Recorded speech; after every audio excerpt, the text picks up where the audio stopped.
Alors, j'ai un trio de 3 collègues. Pour le premier de l'Université Laurentienne, pour les 2 autres de l'Université de Hearst, qui vont nous parler de la question universitaire en Ontario, mais du point de vue du Nord et à partir du Nord. Alors, Simon Laflamme a fait ses études à l'Université d'Ottawa et à Paris 7. Il est à l'Université Laurentienne depuis 30 ans. Il enseigne la sociologie. Et sa spécialité, c'est la circulation des personnes et des idées. Je pense que dans la réflexion qu'on mène, c'est un élément important. Marie Lebel, à ma gauche, a eu son doctorat de l'Université Laval. Elle enseigne l'histoire à l'Université de Hearst. Et elle travaille essentiellement sur les intellectuels en milieu minoritaire. Bien, tu as plusieurs autres cordes à ton arc, mais peut-être la corde qui a attiré mon attention en relisant ce que tu faisais pour le débat d'aujourd'hui, c'est véritablement toute cette vie intellectuelle en Ontario et ce qu'elle implique du fait de la minorisation. Et Mélanie Girard, elle aussi de l'Université de Hearst, elle a fait ses études de premier et deuxième cycle à l'Université Laurentienne. So, elle connaît l'Université Laurentienne pour y avoir été étudiante, ce qui n'est pas négligeable. Elle a fait son doctorat à Toulouse, comme moi d'ailleurs, alors ça nous fait un petit lien. Elle enseigne la sociologie à l'Université de Hearst. Et elle travaille sur les parcours scolaires, sur les transitions élémentaires, secondaires. Alors, elle a une bonne connaissance de l'expérience d'un jeune qui a à faire son chemin dans le parcours universitaire. On a pris un peu le même genre on va prendre le même genre de trajectoire que pour la table ronde précédente. On laisse une dizaine de minutes à nos 3 panélistes pour nous donner leur point de vue sur la question.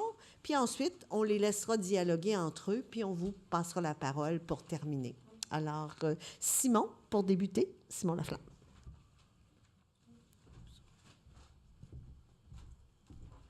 Merci. J'ai pas l'habitude de prendre une position.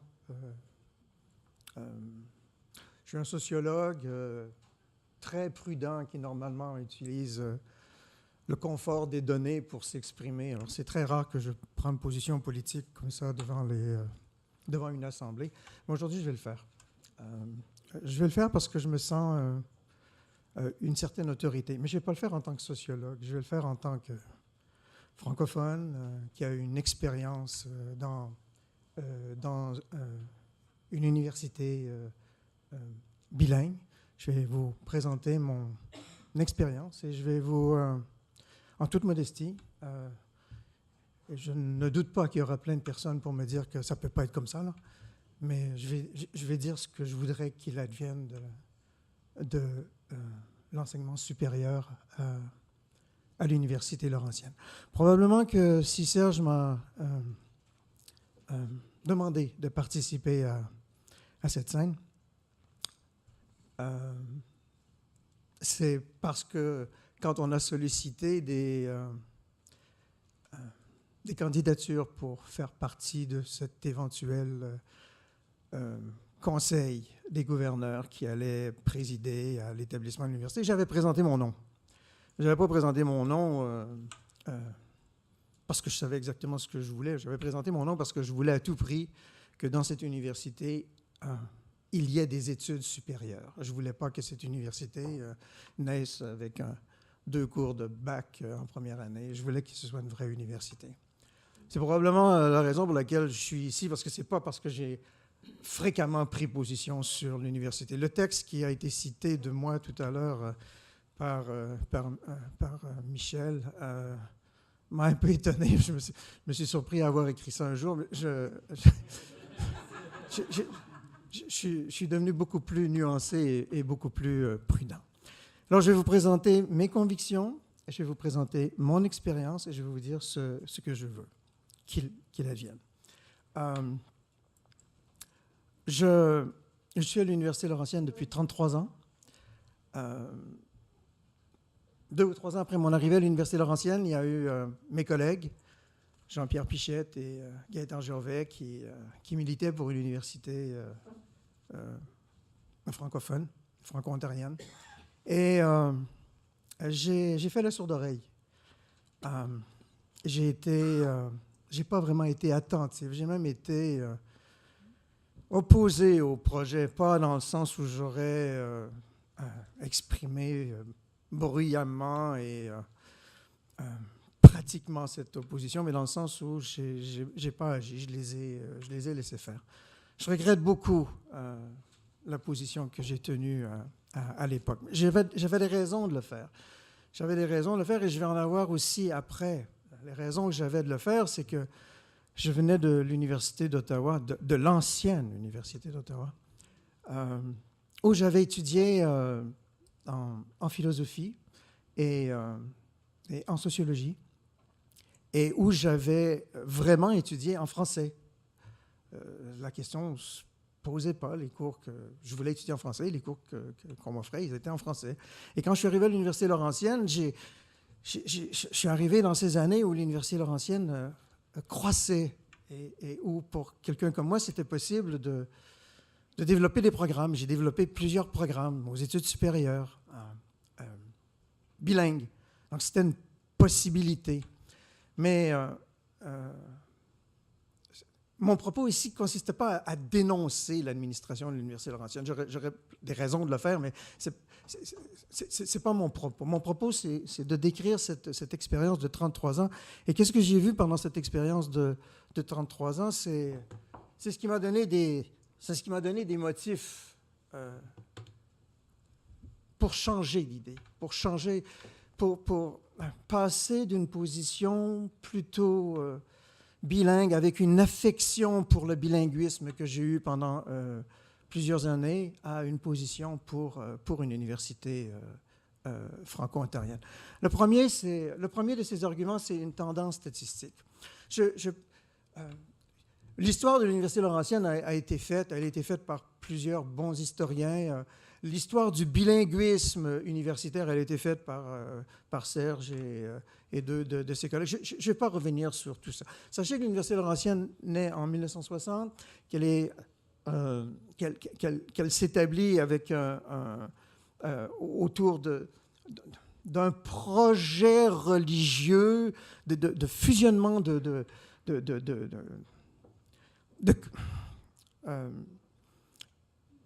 fusionnement de préoccupations religieuses, de catholiques, de responsables d'Église unie, de responsables de l'Église anglicane, mais que la personne morale qui va être constituée n'est pas religieuse. La personne morale qui va être constituée, elle sera non confessionnelle.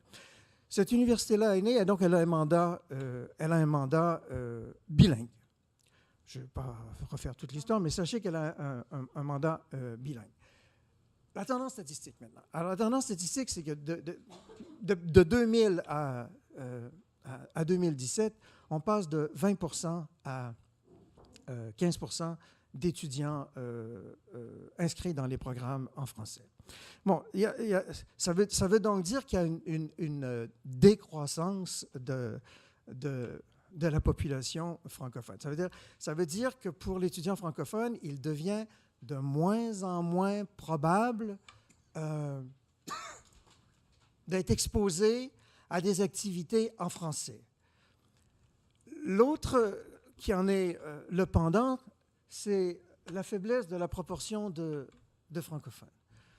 Il y en avait 20% il y a un peu plus de 15 ans, et maintenant, il y en a 15%. Que ce soit 20 ou que ce soit 15%, ce n'est pas beaucoup. Bon, ça veut dire que dans la mesure où l'université n'est pas simplement un milieu de transmission des savoirs, de transmission des connaissances, de production de preuves, ça veut dire que dans la mesure où l'université constitue un milieu culturel, un milieu d'échange d'idées, un milieu de vie, ça veut dire qu'il est à peu près pas possible pour un francophone de participer à des activités en français, à moins qu'elles aient été organisées par un organisme très particulier qui, lui, a pour mission la culture francophone. Si vous êtes obligé d'avoir un organisme qui a la responsabilité des activités en français, ça veut dire que les activités en français ne sont pas produites de partout. Ça veut dire que l'étudiant francophone, normalement, sauf dans des cas d'exception, s'il va aller voir une conférence, ou s'il va aller voir un film, ou s'il va assister à un débat, le débat va avoir lieu en anglais. Le troisième, c'est le confinement des disciplines. L'université, si vous allez sur le site de l'Université Laurentienne, c'est marqué faits et chiffres sur quelques pages, et c'est inscrit quelque part comme si c'était soulignable que 15% des étudiants de l'Université Laurentienne peuvent suivre leurs cours dans des programmes en français dans la faculté des arts. Ça veut donc dire que si on veut faire des études en français, il faut aller dans la faculté des arts? Bon, c'est vrai, on peut faire des études en français dans quelques programmes professionnels, mais comment ça se fait que c'est admissible qu'une université n'enseigne pas la chimie en français? C'est quand même extraordinaire que des profs francophones veuillent enseigner à des étudiants francophones en anglais. C'est bien correct. Mais que l'institution, elle, considère que le fait de ne pas offrir des programmes dans les sciences naturelles en français est légitime, ça l'est moins, ça. Ça veut donc dire que c'est normal de ne pas étudier en français si on ne va pas en socio, en psycho, en éducation. Il y a quelque chose qui ne va pas. La langue de l'administration. Évidemment, si vous avez 15% des étudiants qui sont francophones, ça veut dire que vous avez 85% qui ne le sont pas. En théorie, en tout cas. Ça veut dire que dans cette université-là, vous n'avez pas besoin d'être bilingue pour devenir un administrateur. Mais si vous avez... Un francophone sait bien que s'il y a un anglais dans la salle, tout le monde parle anglais. Ça veut dire que la langue de l'administration à l'Université Laurentienne, c'est l'anglais. Ça ne veut pas dire qu'il n'y a pas d'administrateurs francophones, il y en a. Mais ça veut dire que quand ils parlent entre eux, ils parlent en anglais. Ça veut dire que si vous êtes convoqués, puis ils sont tous ensemble, vous êtes obligés de parler anglais. Ça veut dire aussi qu'il est fort probable que si vous preniez le téléphone pour obtenir une information, la personne ne parle pas français. Ensuite, le manque d'attraction. À Sudbury seulement, il y a 45 000 francophones. Sur une population d'à peu près 60 000. Dans le nord-est de l'Ontario, il y a à peu près un peu moins de 30 % de francophones. À l'Université Laurentienne, il y a 1100 étudiants francophones, 1100 étudiants qui sont inscrits dans des programmes en français. Ça fait quand même un paquet de francophones, ceux qui ne vont pas à l'Université Laurentienne. Comment ça se fait? C'est pas normal, c'est pas acceptable que l'université ait une si faible force d'attraction de la francophonie. Sans compter qu'il y a un paquet de francophones qui, même dans l'université francophone, choisissent de prendre des cours en anglais. Ils ont le droit. Mais ils ont des raisons aussi j'y viens, de ne pas choisir d'étudier en français. Les attaques de l'administration. Bon, on est dans une époque managériale pour les administrateurs d'université. On n'est pas dans une époque on va développer les programmes. Combien il y a d'étudiants? Combien ça coûte? Combien je peux éliminer de cours? C'est la grosse question d'un administrateur contemporain dans une université. OK. Là, si vous êtes 15% d'étudiants, ça veut dire que dans vos cours en français, il y a pas mal moins d'étudiants que dans vos cours en anglais. Or, si vous êtes un managérial, ça veut dire que vous regardez les classes, puis les classes dans lesquelles il y a le moins d'étudiants, c'est des classes en français. Donc, on vous demande des comptes. Mais si on vous demande des comptes, il est bien plus probable qu'on vous demande des comptes quand vous êtes professeur en français que quand vous êtes professeur en anglais. Donc, il y a une surmenace de l'administration contre les programmes en français. L'incomplétude des programmes. Là, si votre administrateur a pour mission de satisfaire des réalités strictement comptables dans une logique de non-développement, ça veut dire quoi? Ça veut dire que s'il y a un cours à supprimer, on va le supprimer en français parce qu'il y a moins d'étudiants. Ça veut dire que ça devient normal d'éliminer un cours en français et donc de forcer l'étudiant à le prendre en anglais.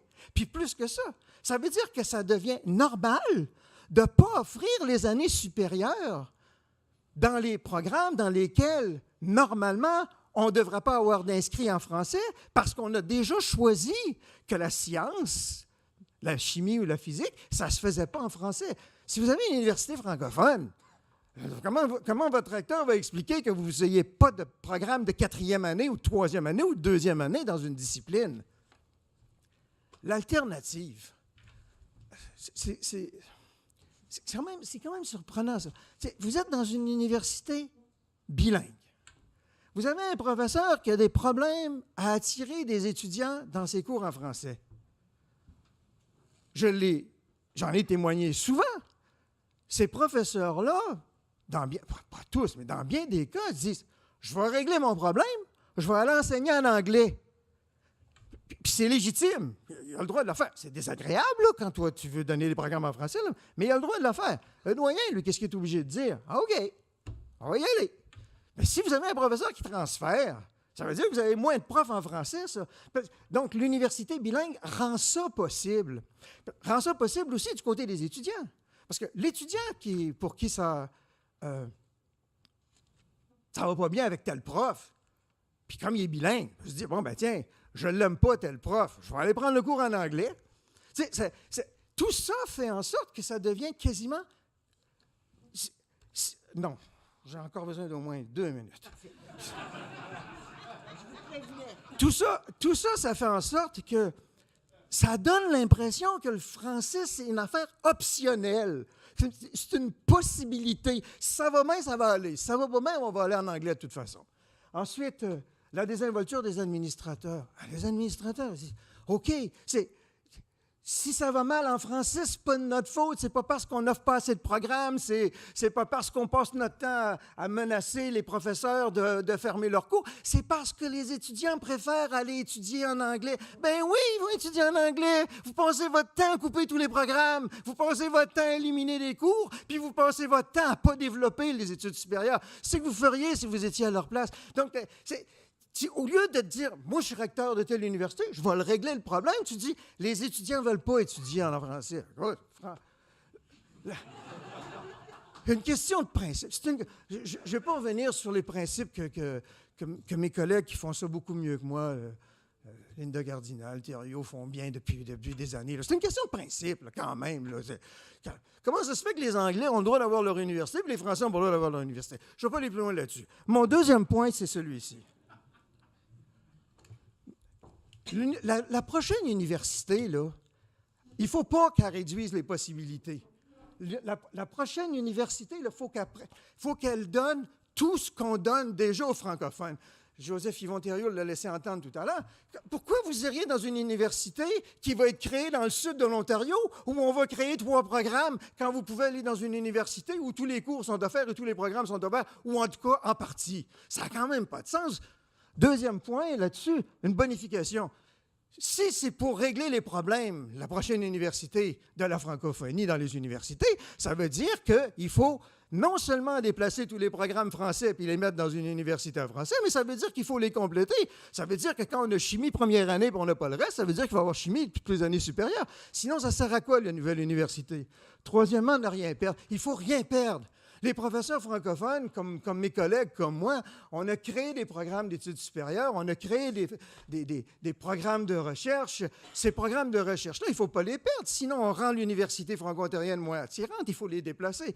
Mon dernier point, Madame la Présidente, l'avant-dernier, mais ça va être rigolo, l'université doit être partout. Elle ne peut pas être juste à Toronto. L'université franco-ontarienne, il faut qu'elle soit partout, surtout là où il y a des francophones, surtout là où il est possible que les francophones quittent l'université bilingue qui les sert qu'à moitié pour pouvoir se rentrer dans une université où ils vont pouvoir se reconnaître. Et enfin, il faut éviter l'échec. Il n'y aurait pas beaucoup de chance en Ontario de créer une université franco-ontarienne. Si on crée une université franco-ontarienne, on ne peut pas manquer notre coup. Si on ne veut pas manquer notre coup, ça veut dire qu'il faut faire une vraie université complète. Je vais laisser toutes les personnes là, qui connaissent les lois puis les règlements là, pour me dire c'est pas possible parce que l'Université d'Ottawa, c'est ceci. Mais en réalité, si on veut que ça marche, il faut que symboliquement, ça soit attirant, puis il faut que quand les étudiants sont dans l'université, ils n'aient pas envie de transférer dans une université anglaise parce qu'ils vont trouver tout ce qu'ils veulent. Voilà, je vous remercie.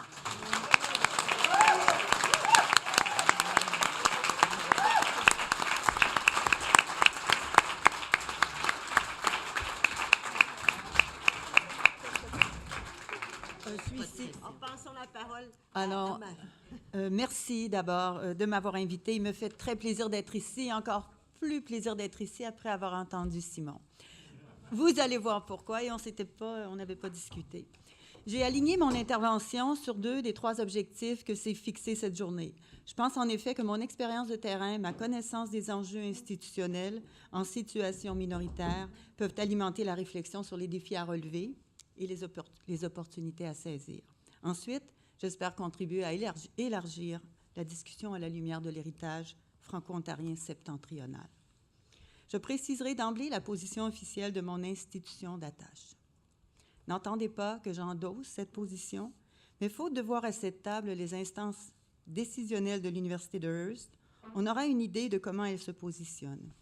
L'Université de Hearst est, qu'on l'admette ou non, un acteur institutionnel important de l'Ontario français. C'est peu dire qu'on ne mesure pas bien son impact réel. Disons qu'elle est ancrée dans le domaine de l'éducation postsecondaire de l'Ontario français depuis 1974. Issu d'un collège fondé lui-même en 1953 par l'évêque du diocèse, l'institution a su préserver depuis ce temps une gouvernance en français, une gouvernance que je décrirais comme farouchement attachée à son autonomie, et cela a joué pour et contre elle. Elle n'a pas cédé aux pressions extérieures ou intérieures de la région pour orienter son fonctionnement, sa mission et sa gestion vers le bilinguisme. Par contre, pour préserver son identité résolument francophone, elle a longtemps fait cavalier seul, limitant ainsi ses chances de participer à des réseaux plus larges. Enfin, elle n'a pas suffisamment cherché à attirer l'attention. Incertitude existentielle, diraient certains, de peur qu'on lui reproche son apparente incongruité aux yeux des décideurs extra-régionaux, sa taille, sa situation géographique, l'apparente inertie. Apparence, vous dis-je. Car elle s'est montrée inventive, résiliente et concurrentielle, en contribuant concrètement à l'épanouissement de la francophonie ontarienne. Par exemple, c'est à son initiative que sont nées des institutions importantes de l'Ontario français. Par exemple, notamment la Place des Arts de Hearst, le Journal Le Nord, le Nordir, les troupes de théâtre, le Centre d'archives de la Grande Zone argileuse, la radio communautaire, l'écomusée, le Salon du livre, j'en passe, je pourrais en nommer beaucoup d'autres. C'est autour d'elle que gravitent dans la région les AFO, les centres de développement économique, les centres culturels. Ses partenaires sont innombrables. C'est un cœur qui impulse constamment d'importantes initiatives régionales. Elle donne permanence. Elle est la perpétuation d'un monde. Nombre de ses diplômés siègent au conseil d'administration de divers organismes à vocation économique, culturelle, communautaire, artistique. Ces anciens, ces anciennes sont parmi les leaders de la relève économique industrielle francophone. Les Chefs, les Pépins, les Villeneuve, les Fontaines, les Murray, les Lafrance, les Tremblay, les Ouellette, les Lannoy, les Dorval, les Dallaire, les Plourdes. OK, j'arrête. Il y en a tant d'autres. Les leaders communautaires dans les principales institutions de services du Nord-Est ontarien sont pour plusieurs issus de ces campus. Ils se distinguent par une formation complète de qualité, surtout par l'attachement à la langue et à la culture d'origine canadienne-française. Ces gradués constituent la grande majorité du corps enseignant des conseils publics ou catholiques du Nord-Est ontarien. Cela va sans parler de la diaspora de ces diplômés. Certains sont présents ici. Il y a quelques semaines, le rectorat et les présidents du Sénat et du Conseil des gouverneurs ont écrit à Mme Diane Adam, qui préside le comité sur l'université francophone dans le CSO. Bons joueurs, ils reconnaissent l'importance du développement de cet espace postsecondaire en français. Ils auraient souhaité que l'on reconnaisse, lors des rencontres et rapports, qu'il existe déjà une université de langue française en l'Université de Hearst et qu'elle peut contribuer au projet d'élargissement. Les signataires sont conscients des modestes moyens de l'institution, de la gamme limitée des programmes offerts. Ils s'en excusent presque dans cette lettre, mais ils affirment que l'originalité des modes de prestation, leur expérience de terrain en gestion, en pédagogie universitaire, en fonctionnement multicampus, tout cela en français est considérable et justifie leur ambition de fonder un 4e campus de l'institution dans le CSO. Rappelons que l'Université de Hearst compte déjà 3 campus dans le Nord-Est. Concrètement, l'Université de Hearst manifeste un désir d'association et de collaboration. Elle met de l'avant l'idée d'une université pan-ontarienne multicampus.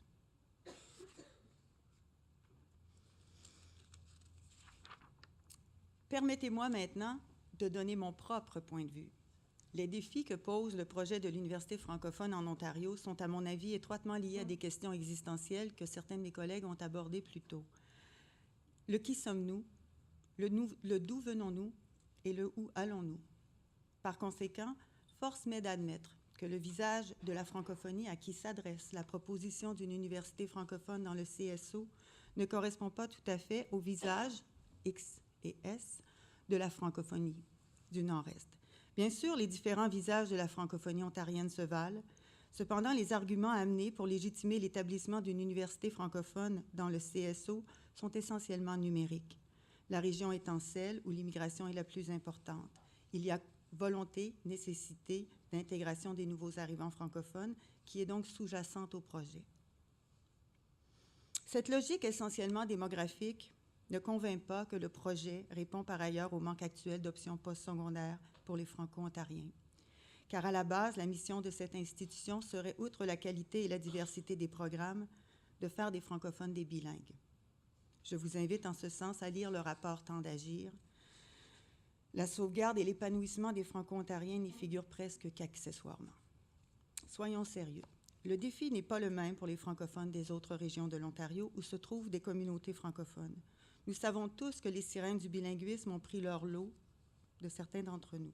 La promotion du bilinguisme en lieu et place de la promotion du français trompe la pauvreté, voire l'absence de service dans la langue de la minorité.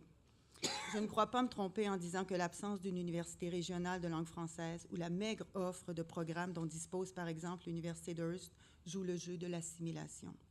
Dans de telles conditions, l'institution où je travaille est confrontée à un contexte qui la force plus à l'inventivité qu'à la diversité, à l'ingéniosité plutôt qu'au développement, au patentage de broches à foin plutôt qu'à l'élargissement de ses programmes.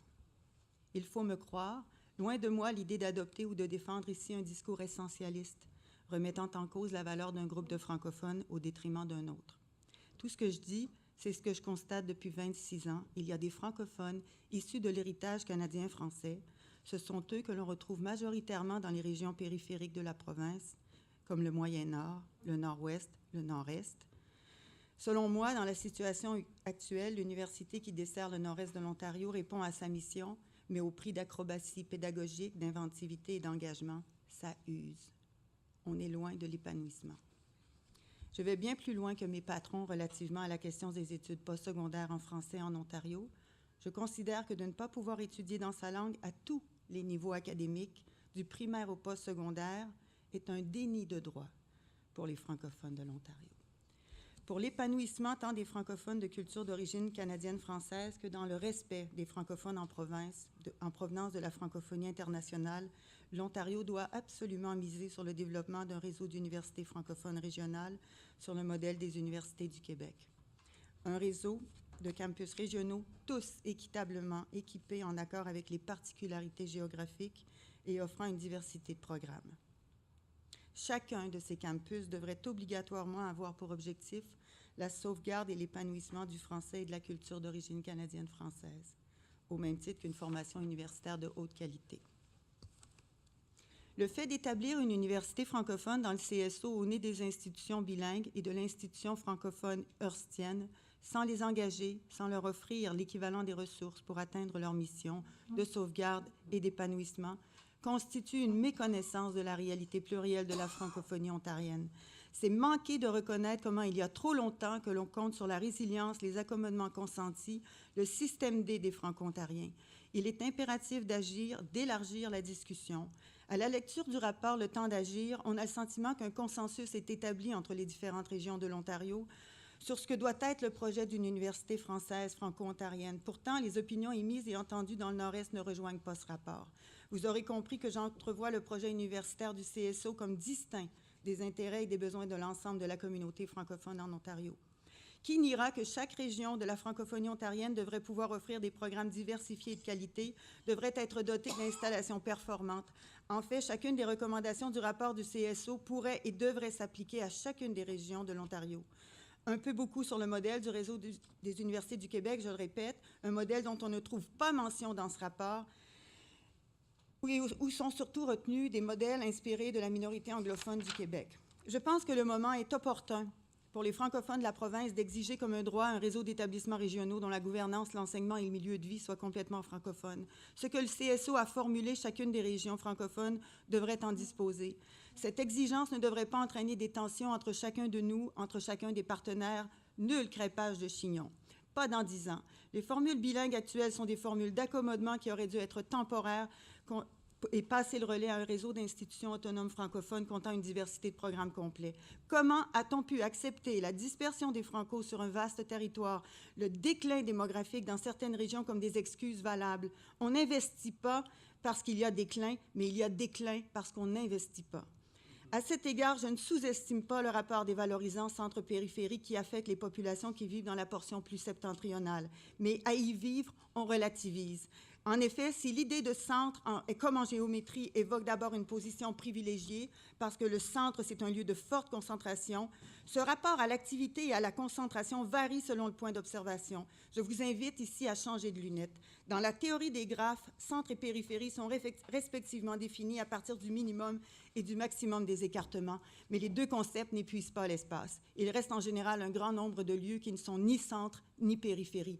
Entre nous, le choix du lieu central dépend entièrement du type de distance prise en compte et par rapport à quoi je suis ici. Le critère de la distance ne peut être toujours vu comme équitable. Ce serait le cas, par exemple, de l'argument que personne ne viendrait jamais étudier dans le Nord parce que, disons-le, c'est trop loin. En réalité, selon cette définition, le Nord peut en fait être central si la population francophone qui y vit est importante, historique, en fonction de critères ethniques, culturels, institutionnels, économiques, historiques, pratiques et pas seulement démographiques. On peut considérer le Nord-Est ontarien dans sa centralité franco-ontarienne, dans sa centralité écologique, dans sa centralité potentielle. En ce sens, on pourrait y voir un lieu fort d'enracinement, d'épanouissement de l'importante proportion de la minorité de langue officielle franco-ontarienne qui y vit, veut y vivre ou peut découvrir vouloir y vivre. Je conclurai? Oui. Je conclurai ainsi en vous disant que j'ai bien fait des reproches à mon université d'attache et à ses administrateurs. Le repli, le réflexe défensif de celui qui fait bande à part pour ne pas attirer l'attention. Je pense que ce réflexe tenait à la persistance d'un complexe des gens de la région face aux majoritaires, comme si on se percevait alors et encore comme une anomalie, alors que c'est à la fois un exploit et une nécessité qu'a accompli cette institution. Survivre, grandir, porter fruit. C'est l'Université de Hearst qu'on doit autant, sinon plus, qu'à l'industrie et à l'Église, que le français occupe encore la place qu'il occupe et qu'aurait dû lui assurer la Constitution. Mais la Constitution n'est pas enracinée dans la terre boréale. Elle l'est depuis dans l'Est avec Montfort. Dans le CSO, c'est d'ailleurs une toute autre logique constitutionnelle qui préside à la demande d'un établissement d'institutions universitaires. Je suis ici très prudente pour qu'on ne se méprenne pas sur l'interprétation que je fais de ce projet, de cette université CSO, terre d'accueil ouverte au bilinguisme, forte de promesses d'offres actives. Je la soutiens. Mais la francophonie ontarienne de culture d'origine canadienne-française, telle qu'elle s'exprime et s'incarne dans l'espace géographique régional que dessert l'Université de Hearst, mériterait d'être entendue. Dans ce qu'elle connaît des dangers du bilinguisme, dans ce qu'elle a goûté de la diglossie, dans ce qu'elle offre de rafraîchissant, le mot est faible à moins 50 degrés, d'espace, d'opportunités d'emploi, d'échelle humaine, de convivialité, dans ce qu'elle a expérimenté du système D dans le réseau actuel. Je vous remercie.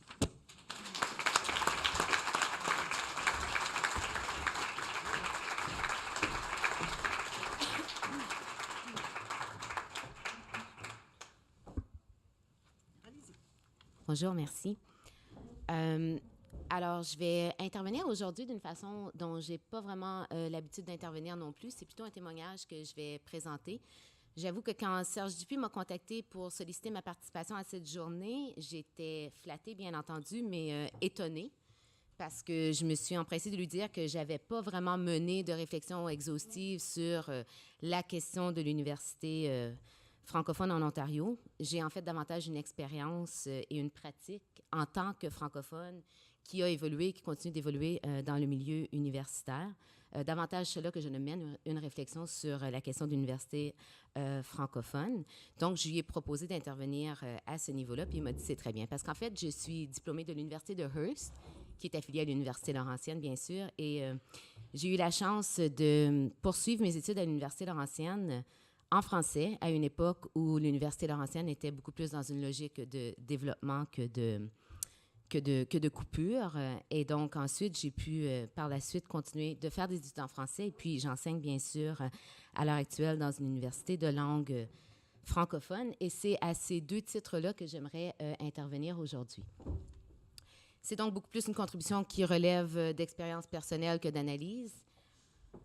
C'est aussi une contribution qui, bien sûr, j'ai été obligée de prendre connaissance de certaines notions dont il a été question aujourd'hui, dont il sera encore question, mais sans vraiment me positionner très nettement sur la question. Bien qu'au terme de ma réflexion, je me rends compte qu'aujourd'hui, je plaide, bien que timidement, pour une université de langue française unilingue en Ontario, dont pourrait ou non faire partie l'université de Hearst. Pour revenir un peu peut-être sur le cheminement, sur le parcours, donc j'ai d'abord été étudiante dans une université unilingue francophone et puis j'aimerais partager avec vous peut-être ce que ça a représenté et puis ce que maintenant je vois que ça peut représenter pour des étudiants qui font la même chose et qui évoluent dans ce milieu ou dans ces milieux, je devrais dire. Donc, la première chose, c'est étudier en français. Pour moi, ce que ça voulait dire, c'est pouvoir étudier dans sa communauté. Pouvoir étudier dans sa communauté, ce qui, bien sûr, constitue un avantage. On peut penser, quand on pense à étudier dans sa communauté, du point de vue des jeunes, ça constitue un avantage financier. Le fait de ne pas avoir à partir, de ne pas avoir à s'endetter. Mais le fait aussi de ne pas avoir à partir peut-être d'un milieu dans lequel on est enraciné, dans lequel on a des attachements, dans lequel on a des réseaux auxquels on contribue. Donc, si ça représente un avantage pour les jeunes de pouvoir rester dans leur communauté, dans la mesure où ils sont dans des communautés francophones, où il y a des réseaux francophones, bien sûr, ça peut aussi, bien entendu, représenter un avantage pour les communautés, ce qu'on voit beaucoup dans les communautés, justement, éloignées comme les nôtres, où on a des faibles proportions de francophones qui œuvrent pour développer des réseaux institutionnels, des infrastructures francophones qui ne sont pas encore développées. Donc, si c'est un atout pour les jeunes, c'est aussi un atout pour les communautés.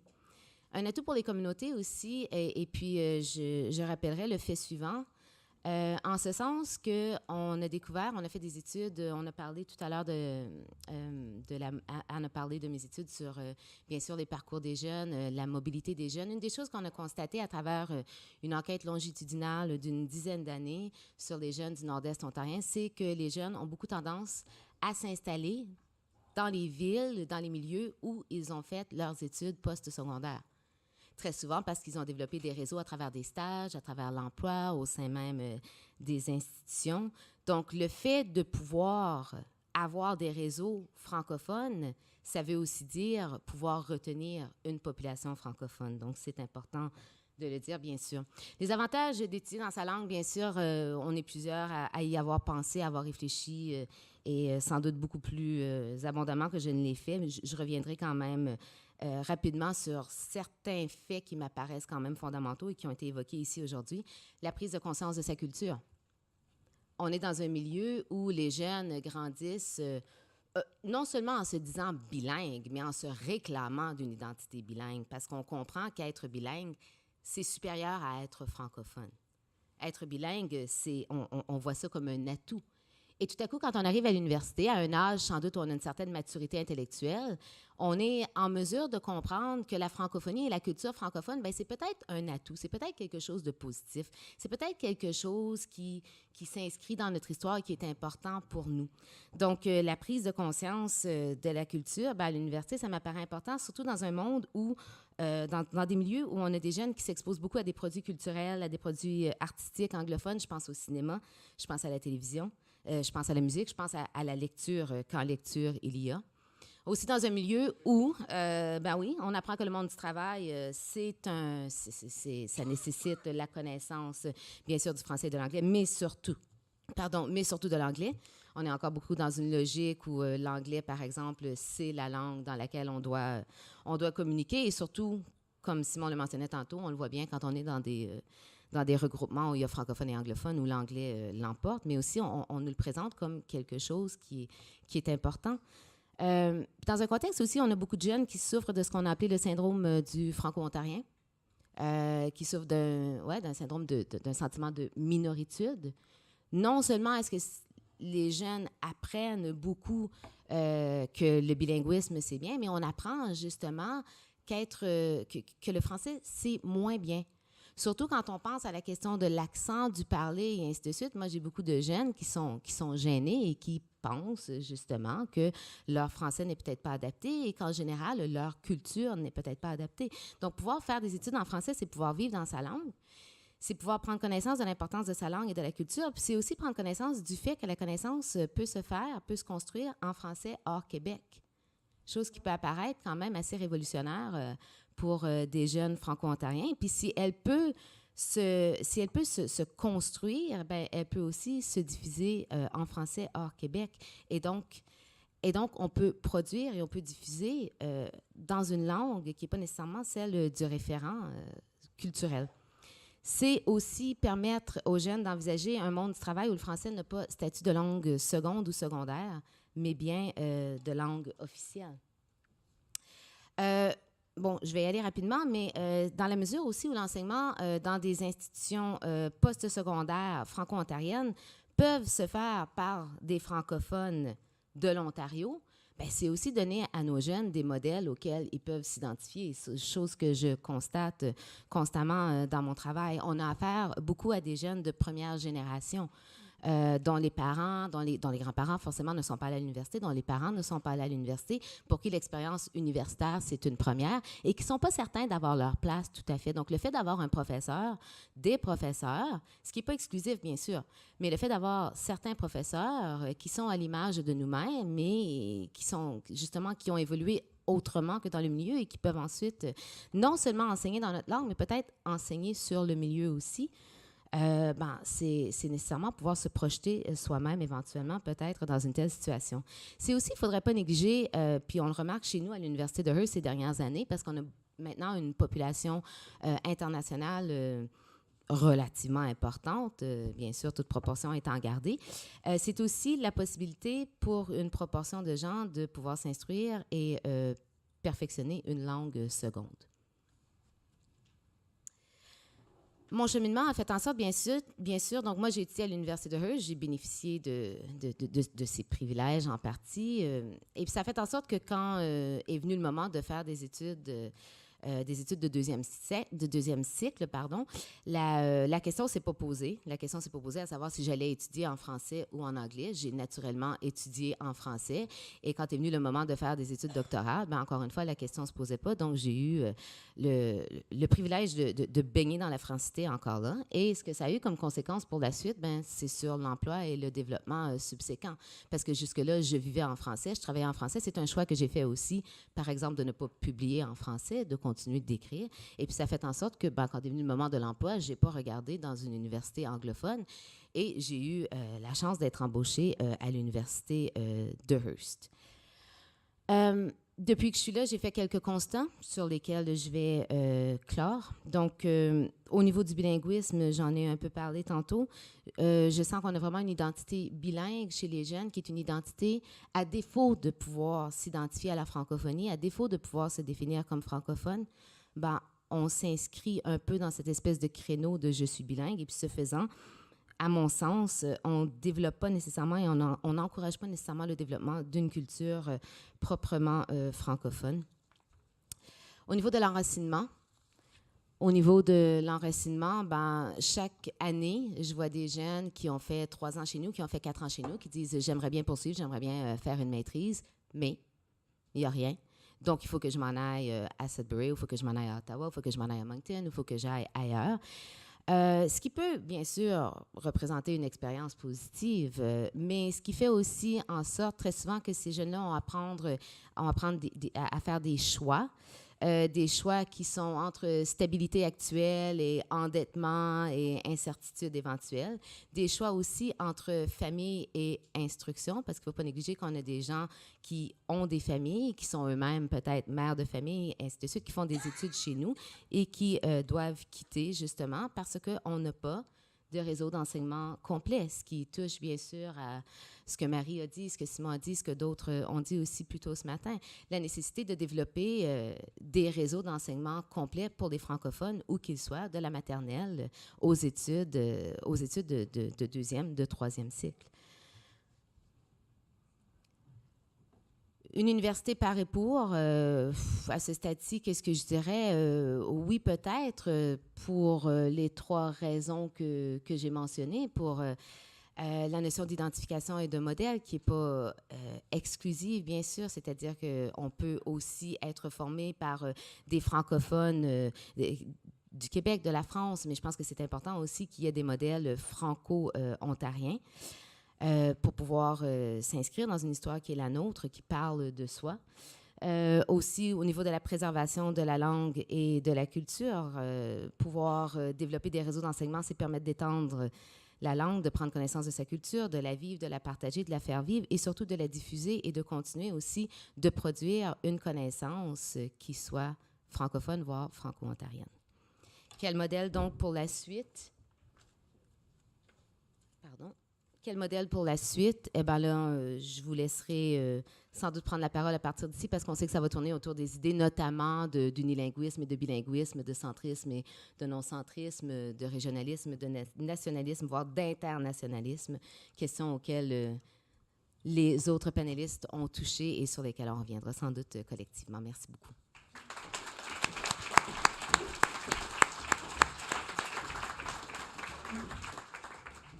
Alors, merci à nos 3 panélistes. Ils nous ont dit ce qui ne va pas dans le Nord ou surtout ce qui ne va plus. Mais surtout, ce qu'ils nous ont dit, c'est que le Nord, c'est un espace de possibilités au plan universitaire, au plan communautaire. L'université et la communauté étant étroitement liées, au plan individuel aussi. Alors, il nous reste une dizaine de minutes. Je pense que plutôt que de leur prêter la parole comme c'était prévu, qu'ils puissent discuter entre eux, moi, j'aimerais mieux vous la passer à vous, voir s'il y aurait des commentaires, des questions pour nos panélistes du Nord. Mais si vous ne voulez pas qu'ils reparlent trop vite, vous êtes mieux de vous exprimer. Oui, on a parlé vite. Hein? Oui. Monsieur Paré?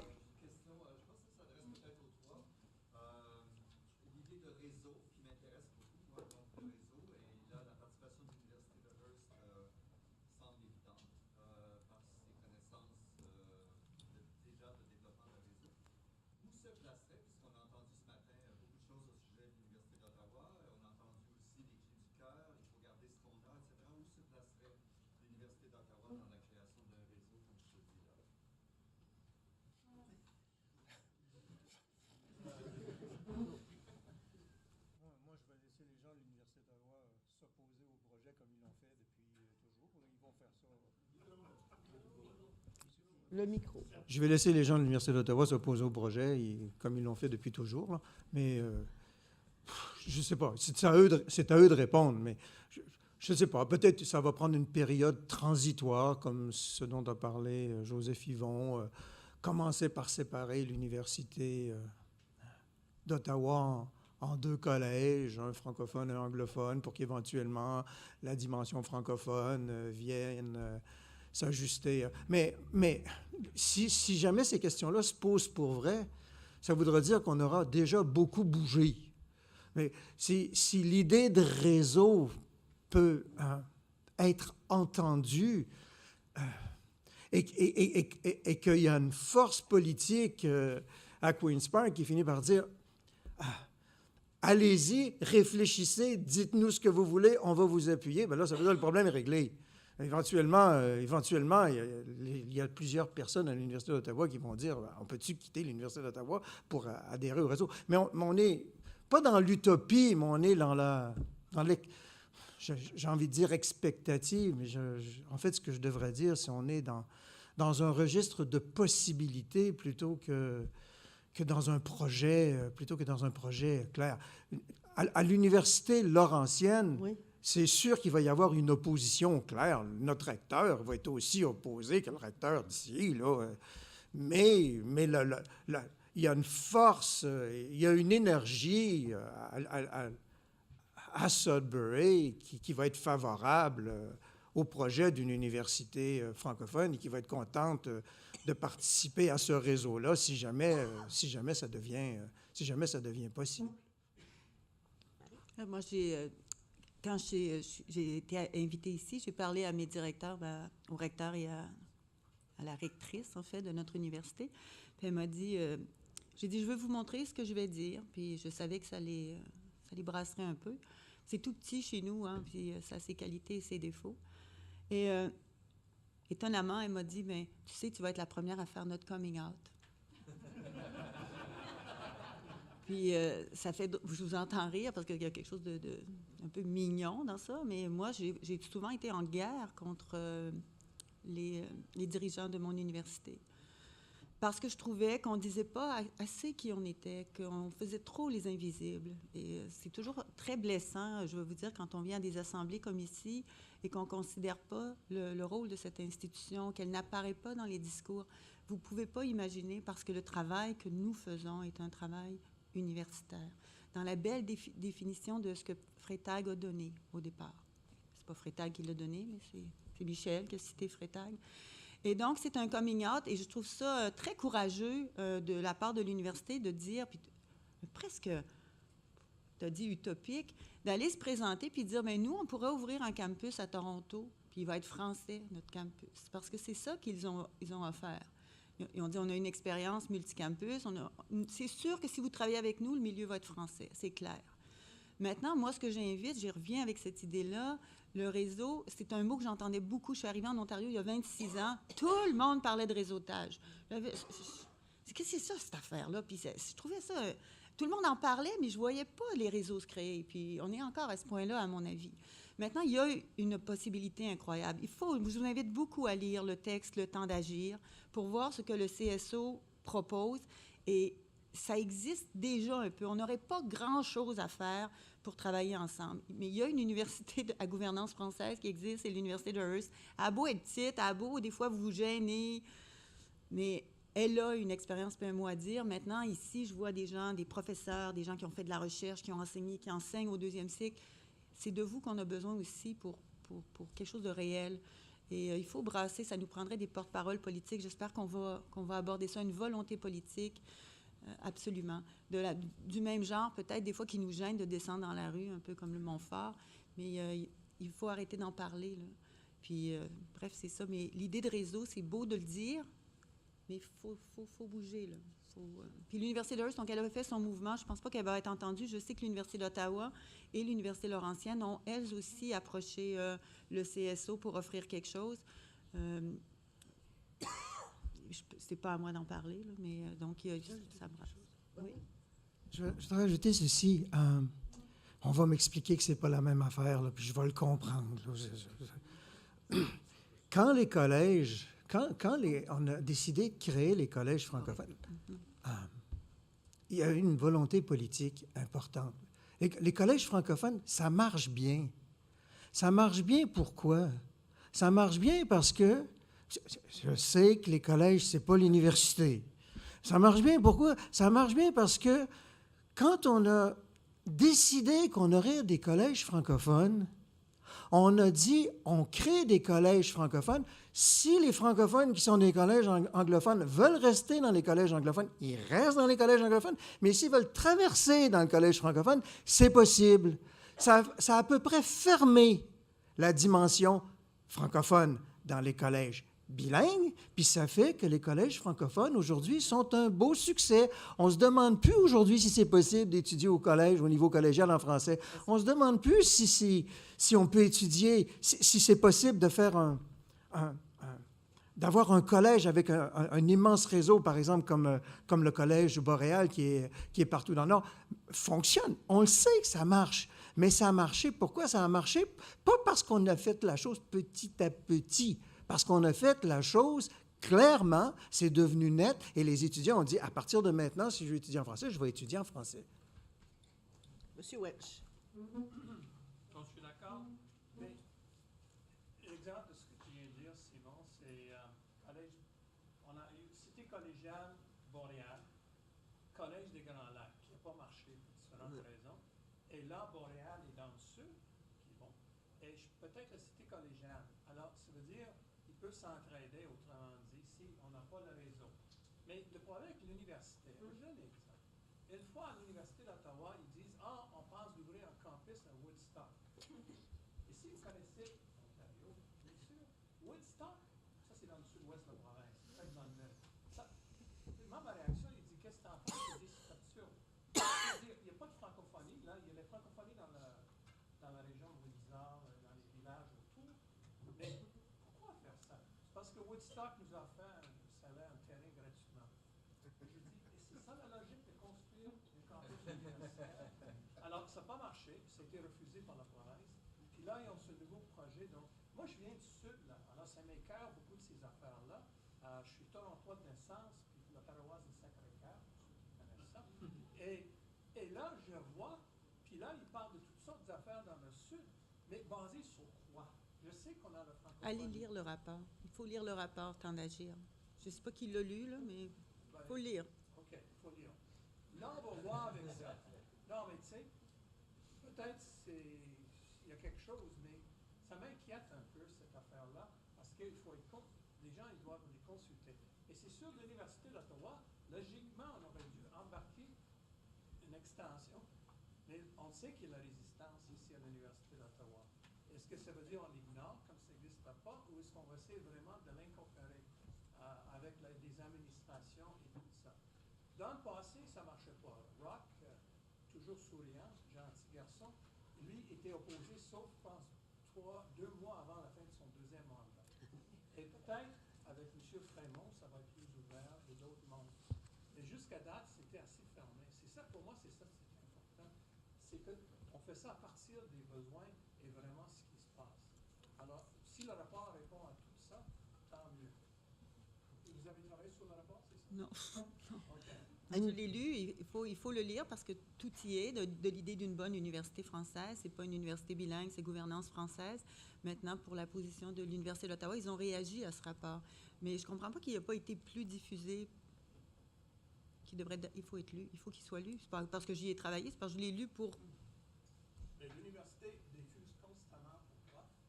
Mais ça, c'était pas diffusé. Peut-être que c'est moi-même la Moi, Je ne le connais même pas, le rapport, je vais être honnête. Ah, OK. Si elle n'est pas au courant, moi, je suis pas. Le nom. Alors, ça s'appelle Temps d'agir. Je l'ai cherché sur Google. Connaissez-vous Google? On a ça dans le Nord. Alors, est-ce qu'il y aurait une dernière question, intervention, avant qu'on s'arrête pour le lunch? Oui, Christine? Merci aux 3 panélistes. Je dois avouer que je viens du Nord, j'ai immigré à Ottawa pour étudier en français, parce qu'on m'avait dit à l'époque, le programme que je faisais disponible à Hearst, on m'avait dit, va pas à Sudbury, parce qu'il va être offert juste la première année en français, puis ensuite, tu mélanges tes cours de 2e, 3e, 4e année, tu ne prends pas dans l'ordre. Ce que je trouve intéressant dans vos questions de réseau que vous évoquez, donc, vous avez parlé un petit peu, mais pas beaucoup. J'aimerais vous entendre un peu plus sur le fait que avoir les universités francophones en région, avec si on développait davantage la gouvernance francophone, sachant que déjà à réussir une gouvernance francophone, vous n'avez pas parlé beaucoup non plus du développement, de ce que ça fait pour la communauté, le développement économique en région. Vous l'avez abordé un peu, vous avez dit à la population, on reste pour étudier. J'aimerais ça vous entendre un peu plus sur cette question-là, que c'est pas juste l'université francophone en réseau, que c'est pas juste une question d'offrir l'éducation en français partout en province, mais ça a aussi un impact important. Ah oui, mais... Oui, je ne l'ai pas dit parce que c'est infiniment vrai. Si incomplète, si critiquable que soit, je parlais pour Sudbury, là, que soit l'université laurentienne à Sudbury, enlever l'université laurentienne de Sudbury, vous vous créez un gouffre immense. La francophonie, il y a Denise Truax là, qui pourra en parler encore mieux que moi. Le théâtre du Nouvel-Ontario, prise de parole, la galerie du Nouvel-Ontario,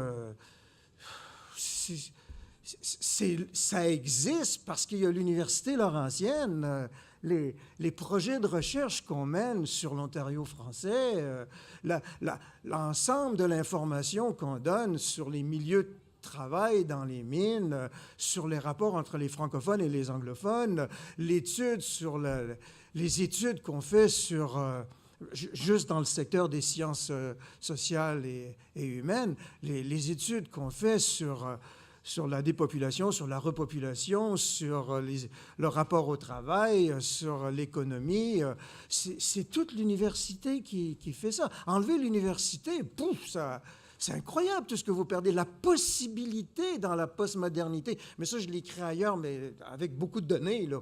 C'est la possibilité même pour une communauté dans la postmodernité de participer à la postmodernité, c'est l'instruction. En dehors de la possibilité de l'instruction, il n'y a même aucune possibilité de s'inscrire dans des situations communicationnelles qui sont fondamentales pour les communautés, quelle qu'elle soit, même si la communauté repose énormément sur une industrie du secteur tertiaire. Et c'est parce que l'Université Laurentienne est là que Sudbury n'est plus strictement une communauté fondée sur le secteur tertiaire. Merci, Simon. Mélanie? Ouais, j'ajouterais peut-être, c'est un peu à ça que je voulais toucher quand je disais qu'en fait, pouvoir s'instruire, c'est créer des réseaux, donc un sentiment d'appartenance, mais c'est aussi se donner la possibilité de créer de la connaissance sur le milieu et donc de développer le milieu. Je regarde chez nous, par exemple, on vient de développer un centre d'intervention psychosociale, entre autres choses. Donc, il va donner la possibilité justement de s'immiscer dans le milieu et de construire la connaissance sur le milieu pour, à son tour, créer un sentiment d'attachement et de développement. Donc, oui, je pense que c'est fondamental à ce niveau-là pour la pérennité des communautés. Moi, Marie, le mot de la fin. Rapidement, moi, j'avais suggéré, pas parce que je suis québécoise, puis nous autres au Québec, c'est pas ça que je vous dis, mais le réseau des universités du Québec, parce que je suis une fille des régions. Mon père est ingénieur forestier, on s'est promené partout, et j'ai pu étudier dans en français, mais saviez-vous qu'en 1969, il y avait 3 universités anglaises au Québec, OK? Puis il y avait 3 universités françaises. C'est après ça, ils ont été capables d'avoir 3 universités anglaises pour une minorité, on est capable de faire la même chose. Ensuite, dans le réseau, il faut que, par exemple, le Nord ait sa spécialité géographique. Il y a des éléments, des cours qu'on donnera qui vont attirer des gens de toutes les régions. Il y a échange. Mais donc, spécialisation par région géographique. Je voulais vraiment pas dire qu'il faut faire comme au Québec, mais c'est pas ça. C'est que cette idée, moi, ça m'a sauvée comme fille des régions. Ça m'a permis d'étudier, d'accéder. Mes 2 frères sont aussi professeurs à l'université. Puis je me dis, bien, crime, c'est parce qu'on est parti d'endroits où il y avait la possibilité, il y avait une démocratisation de l'enseignement. Merci beaucoup. Merci à nos 3 panélistes. Merci à vous tous. Merci à toi.